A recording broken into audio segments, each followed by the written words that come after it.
औज़ुबिल्लाहिमिनश्शैतानिर्रजीम बिस्मिल्लाहिर्रहमानिर्रहीम।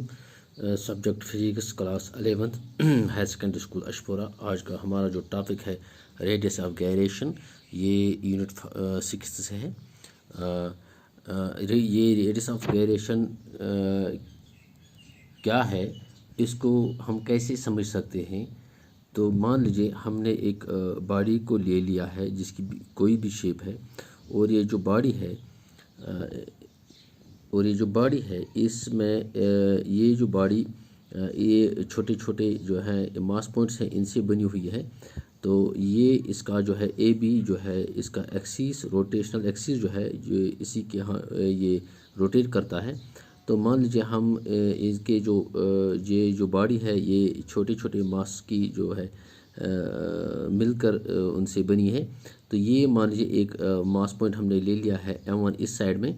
तो इसका जो यहाँ से इस एक्सिस से यहाँ तक का जो डिस्टेंस, इसको हम R1 ट्रीट करते हैं। और इस साइड से हमने ले रहे हैं ये जो है एक और मास पॉइंट, यहाँ से यहाँ तक जो एक्सिस से उस मास पॉइंट तक जो डिस्टेंस है वो मान लीजिए R2 है, और इसको हम नोट करते हैं M2। इसी तरह से दूसरे साइड में हम M3 लेते हैं मास पॉइंट, और इसकी जो यहाँ से यहाँ तक डिस्टेंस जो है वो R3। तो ये जो है अगर हमने इसका जो मोमेंट ऑफ इनर्शिया निकालना हो, तो मोमेंट ऑफ इनर्शिया तो इसका जो है वो किसके बराबर है, वो है summation of MI/RI square. MI मतलब M1 M2 M3 M4 का सम, और RI मतलब इसका R1 R2 R3 R4 R5 का सम। जितने भी मास पॉइंट से बनी हुई उनकी जो मास पॉइंट्स हैं उनका सम। तो ये जो है अगर हम मान लेंगे तो ये जो सारे मास पॉइंट्स है, ये जो इस बॉडी का जो टोटल मास है, अगर हम इसको कंसीडर करते हैं एक ही पॉइंट पे, और उस पॉइंट पे जो मास पॉइंट हम लेंगे वो कैपिटल M लेंगे, और उसकी जो डिस्टेंस है वो K है। तो ये जो हम मान लेंगे, एज्यूम करेंगे कि ये इस बॉडी का जो सारा मास है वो कंसीडर है एक पॉइंट पे। तो इसका जो मोमेंट ऑफ इनर्शिया किसके बराबर होगा, तो मोमेंट ऑफ इनर्शिया जो है ये होगा बराबर mk स्क्वायर। तो where k is the radius of gyration। तो इस तरह से यहाँ हम इसका जो है रेडियस ऑफ गायरेशन कैलकुलेट कर सकते हैं। मान लीजिए ये हमने मास के हिसाब से बॉडी लिया, अब हम एरिया के हिसाब से एक बॉडी लेंगे। तो एरिया मान लीजिए एक बॉडी है कोई किसी भी शेप की, तो उसमें जो छोटे छोटे एरियाज से ये बॉडी जो है ये बनी हुई है। तो ये ए बी जो है यहाँ, ये मान लीजिए इसकी एक्सिस है, और ये जो है यहाँ से डिस्टेंस इस छोटे मतलब ये जो छोटे छोटे एरियाज़ हैं इनका जो यहाँ से मान लीजिए एक पॉइंट हमने ले लिया, जिसका एक एरिया ले लिया छोटा सा, यहाँ से इसका डिस्टेंस y1 है, और दूसरे का y2 है, और इस तीसरे का y3 है। तो इस तरह से अगर हम इसका जो है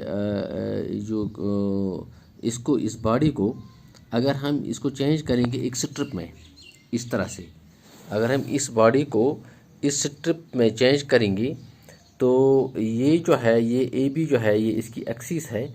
तो यहाँ से जो डिस्टेंस है यहाँ y1 y2 y3 थी, तो यहाँ से जो डिस्टेंस वो सेम रहेगी, क्योंकि हमने इस बॉडी को चेंज कर दिया एक पतली स्ट्रिप में। तो यहाँ से यह डिस्टेंस जो सेम है, अब हम एक ही डिस्टेंस लेंगे यहाँ से यहाँ तक जो है वो है K।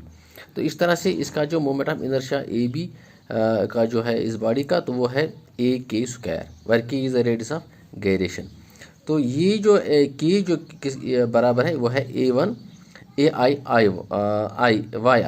दैट मीन्स AI जो है वो है छोटे छोटे एरियाज़ का सम, और ये जो YI है वो है y1 y2 y3। ये YI इसके बराबर है y1 y2 y3। तो इस तरह से अगर हम K स्क्वायर को निकाल सकते हैं, वो है कैलकुलेट करेंगे, तो inertia moment of inertia divided by area of this system. तो यहाँ जो है K किसके बराबर होगा, वो है under root in the moment of inertia divided by area. तो इस तरह से हम इसको यहाँ एरिया के लिहाज से, एक बॉडी के लिहाज से हम इसकी जो है रेडियस ऑफ गायरेशन निकाल सकते हैं। ये इस तरह की ये बॉडी जो है हमने इसको ये बॉडी जो है जो छोटे छोटे एरियाज़ की बनी हुई है, इसको हमने मोल्ड कर दिया, चेंज कर दिया एक छोटी स्टेप में। तो इस तरह से ये जो है रेट्स ऑफ गायरेशन की जो है को हमने कैलकुलेट कर दिया। तो इसी तरह से हम रेडियस ऑफ गायरेशन एक बॉडी के मास के लिहाज से भी कैलकुलेट कर सकते हैं। तो ये है ये जो है के जो है यहाँ जो के है और यहाँ जो के है, यह है radius of gyration. This is all today students. Okay.